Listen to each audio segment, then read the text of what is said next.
కుంభమేళాలో ఎవరో కుట్ర చేసి తొక్కిసలాట క్రియేట్ చేశారని చెప్తే అంతకంటే వెర్రినాగని ఎవరు లేరు. నేను అట్లాంటి మాటల్ని ఏకీభవించను.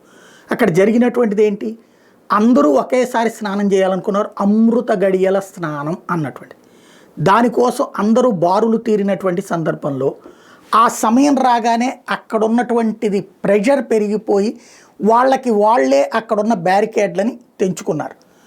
తెంచుకున్న తర్వాత ఎటు వెళ్ళాలో తెలియలేదు, ముందుకు వెళ్ళాలి వెనక్కి వెళ్ళాలి. ఎందుకని, అక్కడ చీకటిగా ఉంది కాబట్టి. ఎందుకని 2:30 తర్వాతన వాళ్ళు ఆన్ చేయడానికి సిద్ధంగా ఉన్నారు. ఈలోపుగా అందరూ వెళ్తారన్నటువంటి ఉద్దేశంతో చేసుకొచ్చారు. అసలు శుభ్రంగా నన్ను అడిగితే అందరినీ స్నానానికి పంపించేస్తే ఎప్పటికప్పుడు చేసుకుంటూ ఉంటుంటే అందరొక ఒక చోట ఆగే పరిస్థితి ఉండేది కాదు.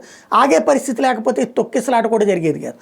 ఆపడం వల్ల తలెత్తింది. ఆపడం వలన అందరినీ ఒకేసారి అక్కడ ముందే ఎందుకు అట్లా ఆపారు అంటే, అప్పటిదాకా ఈ కుంభమేళా దగ్గర ఈ పిండ ప్రదానాలు ఇవన్నీ చేయడం వల్ల ఘాట్లన్నీ పాడైపోతాయి కాబట్టి రాత్రిపూట్ల క్లీన్ చేస్తారట. ఆ క్లీనింగ్ కోసం అని చెప్పేసి ఆపారు.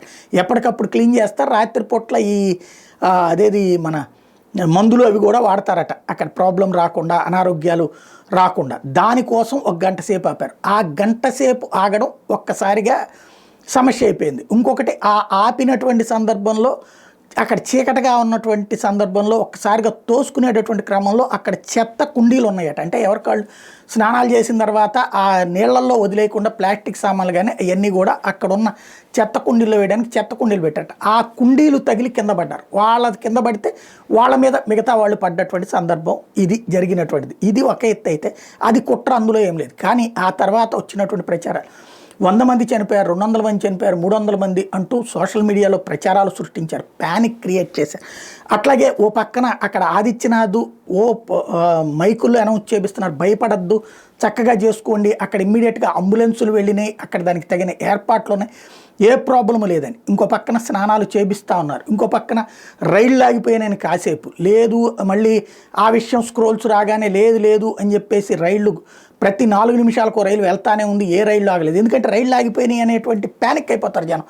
ఇప్పుడు మనం ఎక్కడ ఉండాలి అన్నటువంటిది. అట్లాగే దాంతోపాటు వేరే దారిలో వచ్చేటటువంటి ప్రయత్నం చేస్తారు. అదో పెద్ద సమస్య అవుతుంది. అంటే కోట్లాది మందిని ఒక కన్ఫ్యూజన్కి గురి చేసేటటువంటి ప్రయత్నం జరిగింది. అది మరి ఉద్దేశపూర్వకంగా జరిగిందా లేకపోతే అత్యుత్సాహంతో జరిగిందా అన్నటువంటిది తెలియదు. అది పక్కన పెడితే మూడోది వచ్చేటప్పటికి 40 కిలోమీటర్లు 50 కిలోమీటర్లు రోడ్ల మీద ట్రాఫిక్ నిలిచిపోయింది. 10 కోట్ల మంది వస్తున్నటువంటి సందర్భంలో సింపుల్గా అలా నడిచిపోతూ ఉంటుంటుంది. ఓ పక్కన కోట్లాది మంది అక్కడ స్నానాలు చేస్తున్నారు. అది ఎప్పటికప్పుడు క్లియర్ నడుస్తూనే ఉంది, కాసేపు ఆగుతూ ఉంటుంటుంది. ఆ వెళ్తున్నటువంటి ఈ తొక్కిసలాట జరిగినటువంటి ఆ 1-2 గంటల కారణంగా అంబులెన్స్లు అవన్నీ వాడటం వల్ల కొద్దిసేపు ఆపుతారు. బట్ దాంతో అసలు ఇంకా పోనీయరట అని చెప్పి అక్కడ మళ్ళీ పబ్లిక్ని ప్యానిక్ చేసేసి వాళ్ళకి తిండి లేదు. ఏది ఇలాగా ఆగిన 1.5-2 గంటలలోనే వాళ్ళకి తిండి లేక అలమటిస్తున్నారు, 45 కిలోమీటర్ల పొడుగున అల్లాడిపోయారు అన్నటువంటి వార్తలు రాసుకొచ్చారు.